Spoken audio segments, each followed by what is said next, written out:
turime puikų praktinį patarimą ir specialistą iš Baldų Garanto, kuris papasakos, kaip galima namuose pačiam paprastai susireguliuoti spintelių, dureles, na, arba stalčius. Artūrai, malonu susipažinti ten, kur baldai, ten būna, žinot, irgi tai durelės pakrypsta, tai nepakrypsta ir ten jau žmonės už galvos susiėmė, ten sako, oj, čia nebeįspręsiu problemų, ten tik tai meistrai gali. Ar čia tiesa, ar ne, ar galim patiems? Aš tikrai tuom net abejoju, kad galime patys parodyti, kaip galim padaryti ir kiekvienas žmogus gali paėsėmės susireguliuoti. Viskas rodykit, nes aš netikiu, žiūrovai gali irgi netikėti. Parodysit, patikėsim, neparodysit, nepatikėsim. Tarkim, pasėdo durelės, atsirado didesnis tarpas. Taip. Tai yra puikios kokybės vokiški Hetik firmos lankstai, kuriuos galima nesudėtinga dviem pasukimais pakelti viršų.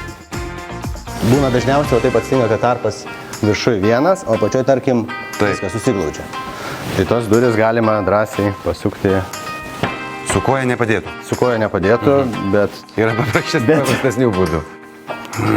Tai čia užslėpti varžtai čia. Užslėpti varžtai, taip. Varyk, žinot. Aš galvoju, aš gyva čia visi reguliavau, tų paslėptų varžtų nemačiau. Dabar viskas aišku. Specialiai visko neatvirkšti. Ir viskas. Dažniausiai tarpai atsiranda, kai pasistato naujus namus, susistato nauji baldai, prisikrauna daiktų, namas suranda savo vietą, baldas taip pat savo vietą ir šitie tarpai po kokių 2-3 savaičių atsiranda, klientai skambina ir tada aš jiems daunoju atsuktuvą ir praktiškai kiekvieną kartą kiekvienam klientui turiu rodyti, kaip reikia pasireguliuoti. Šitas darbas yra visiškai paprastas, lankstai yra vokiškai geros kokybės ir juos pasireguliuoti vieni juokai.